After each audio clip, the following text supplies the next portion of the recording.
लक्ष्मीला बोलवायचं असेल तर घरातलं ओझं काढून टाक.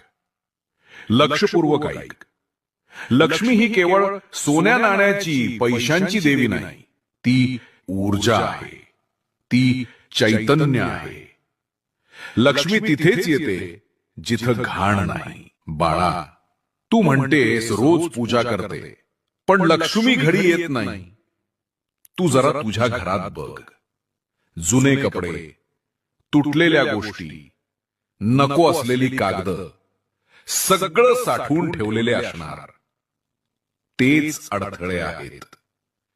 कारण जिथं जुना कचरा असतो तिथं नवं काहीच येत नाही. ए बाळा, प्रत्येक आठवड्यात एकदा वेळ काढ. बघ, जे काही वापरत नाहीस ते बाहेर फेकून दे.